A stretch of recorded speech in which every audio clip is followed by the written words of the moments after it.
Welcome to our living room. This is from the Disney couch. Tonight you're in for a treat because the movie that we're watching is... The Hunchback of the Notre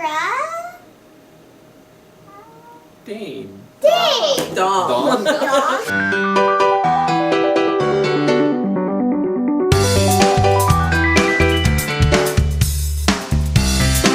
Actually, the French title is Notre Dame de Paris. Welcome back to the Disney couch. Emma, our friend, and we made sure we wanted to watch The Hunchback of Notre Dame with Emma because it is her favorite Disney movie and she has a beautiful French accent. It'll be the first time in a very, very long time that I have watched this movie, and I have to admit I'm feeling a little nervous about it. A little bit. I remember we went and saw this movie in the theater together before we were married. Yeah, when we were dating, and we were looking forward to a nice little date night movie. Hey, the new Disney movie is out. And I just remember it was not your nice little date night movie. It was actually quite dark and disturbing. A little bit, yeah. And I've never seen it since. I have no idea what to expect. I haven't seen the movie, any clips. I don't even know what it's about. On my side, I've seen the movie 4 or 5 times, the stage musical at least twice, and I've read the book because apparently I really like architecture now. Okay, let's watch The Hunchback of the Notre Dame.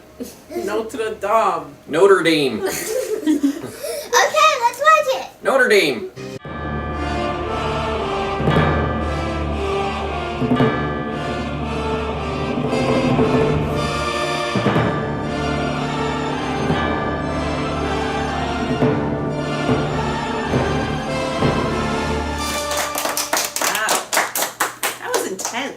It was pretty good, and now I think I know why. Why I didn't let you watch it when you were little?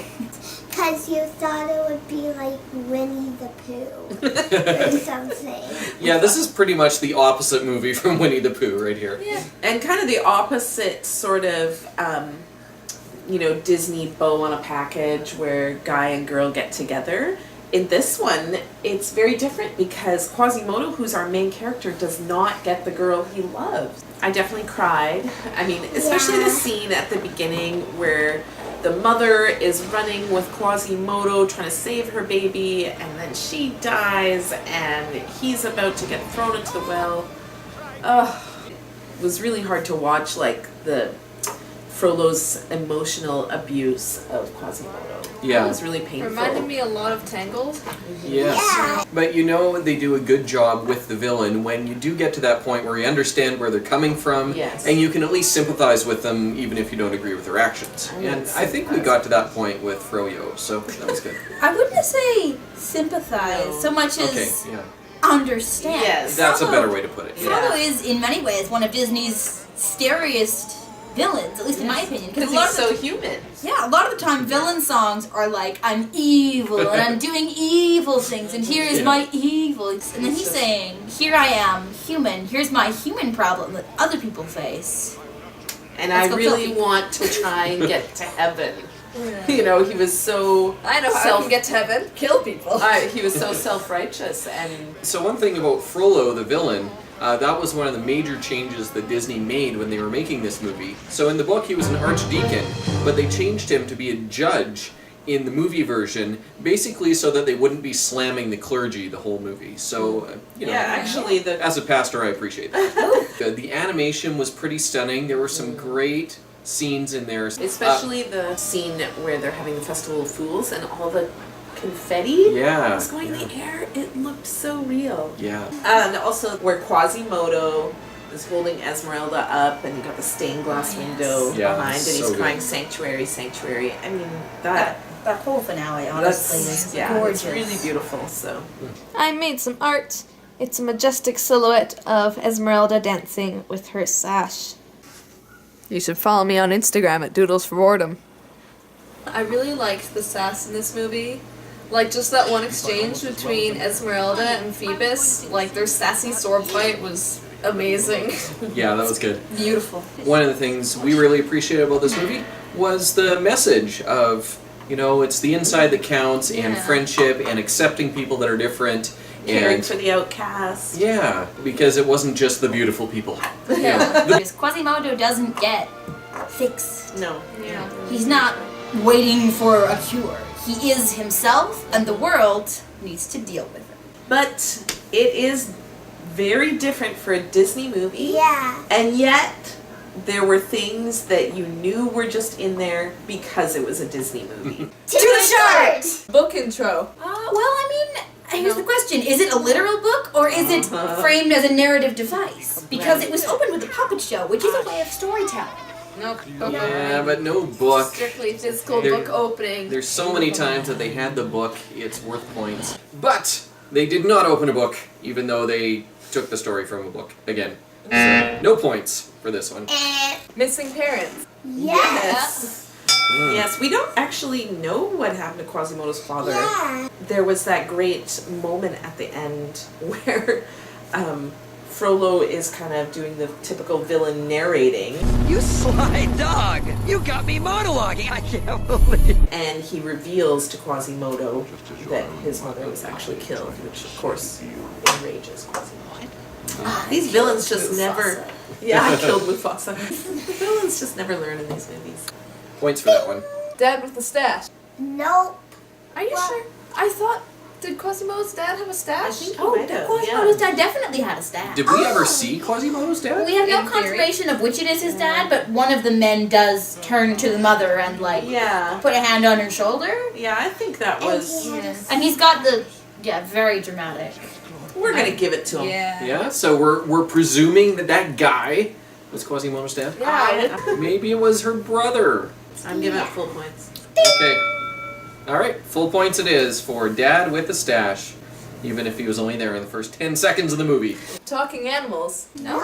Yes. Oh. The goat. And the bird at the beginning with Quasimodo, he chirps "thank you" as he flies away. He does. He does? He does.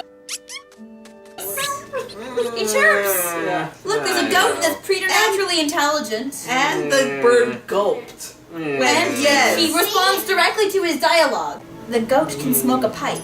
Yeah.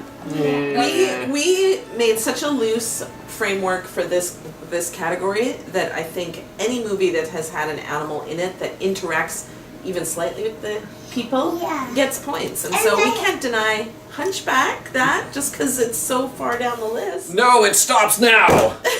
No. We've been too soft on these animals. So the sidekicks, they were not animals, they were made of stone and imagination. All the animals in this movie, I think they did what natural animals would do. Smoke pipes? Well, he had a pipe in his mouth. He wasn't actually smoking it. He didn't inhale. But we also said talking to animals, which Quasimodo definitely did. He was having a full-on conversation with that little bird, and the Yeah. bird was talking back. The bird Yeah. was not talking The back. bird was talking back. Well, let's put it to a couch vote. You know how this is gonna turn out. I know, but I just want to be heard. In 3, 2, 1, go! The bird. I'm clearly outvoted by Meeper. That's it. And the gulp. Okay. Smoking goats. Unlikely partnership. Yep. Yes. I think half Quasi point. and Feeble. Doofus. Phoebus. That guy. Yeah, him. I think half point. I think it was very unlikely because they hated each other. they did. Yeah. They did not want to Well, spend time together, but they were Phoebus- unified toward a single I goal. don't think Phoebus hated Quasimodo, but Yeah, they didn't really seem he to was hate each very other. just sort of prideful against him. They were on opposite sides of the love triangle. Yes, you know what that's I'm saying? true. That's Yeah. But I think it should only be half points because, for one, it was very brief. true. Yes. And for two, it was not based on bribery. But I think it was unlikely enough and that conflict leading to working together that we could give it half a point. Let's put it to a vote. Unlikely partnership. 3, 2, 1, go! Okay, we've got 3 thumbs up and 2 half marks, so full point for unlikely partnership. Hidden Mickey. There is one small one, little cluster of grapes. The bottom 3 grapes were a classic Mickey shape. And also there was a cameo by Belle walking through the streets of And Paris magic reading carpet. her book. Yeah, magic carpet. And Pumbaa as a gargoyle. Yeah? And Lady Tremaine. What? Who's Oh, there? Cinderella's stepmother. Oh, in the, okay. like, God Help the Outcast. She's the one who says, I asked for wealth. Really? I missed It's the same hair and the same costume and everything. Oh my goodness. And And Mickey. also a goofy scream. Yes. As a guard is falling down. Alcohol. Yes. Oh yeah. Lots of scenes of alcohol and Lots even of wine. Witchy villain. There's a demonic villain. I don't think we call it witchy, you know. What was witchy about this villain is he declared Esmeralda a witch. yes. Yeah. He So thought is she this- was a witch. Yeah. Is this a witchy hero? And Well, she wasn't. she was a witchy. No, I this mean, was yes, an she anti- was. performer. This was an anti-witchy villain. Yeah. They're very against witches. There was absolutely no witchcraft except for the fact that he thought that he had to burn Esmeralda at the stake for being witch. But If anything, negative points for witchy villain on this because it's the anti-witch hunt witchy villain. Anyway. Ugly villain. yes. Yep. I don't think so.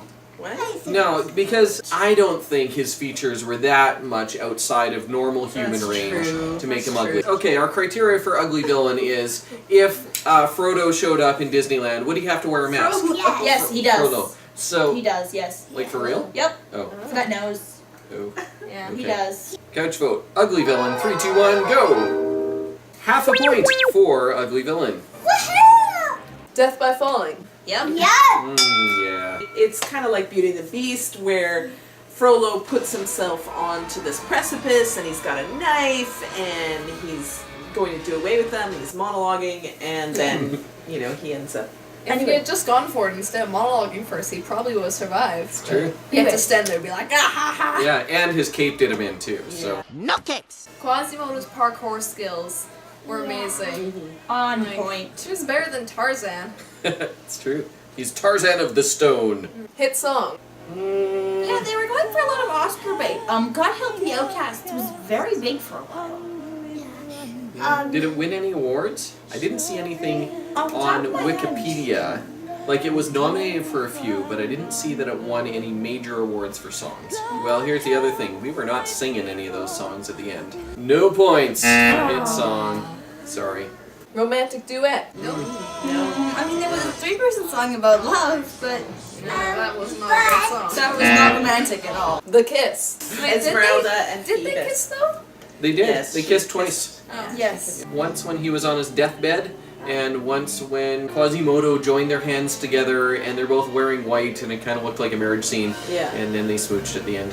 Yeah, and Esmeralda kissed Quasimodo. I think she kind of led him along a little bit. Or Quas. She's kind of like, I can kiss you on the cheek, so you do what I want. I don't know if it's leading along so much as you're my friend and I care about you.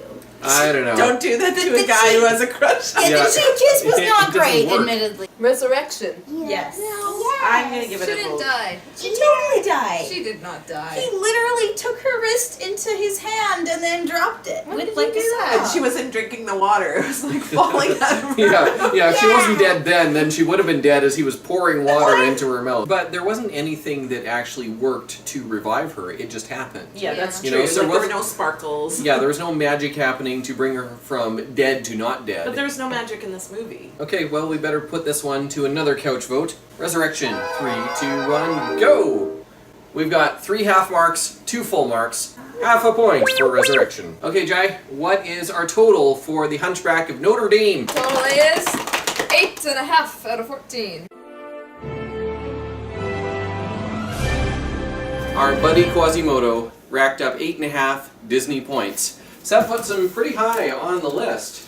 Oh my goodness! That's as much as The Little Mermaid. I did not expect that. Me neither. Yeah, that was a pretty good movie. Everyone should at least watch it once. Except for your 5-year-old. Yeah. That's right. I don't know. I think I know some 5-year-olds who would enjoy it, but they're very dark 5-year-olds. That's all we have tonight from the Disney Couch. Join us next week as we discover how Disney Hercules is. Thanks for watching. Don't forget to like the video, subscribe, and comment. And we'll see you next time from the Disney Couch. Bye. Sorry we forgot Mimi. Now can we watch the bonus features? It depends how late it is. Why do you have so much elbow? We part of say my the skeleton. same thing. I'm almost sorry, I every have a day. skeleton. Why does it have to be so... Pointy.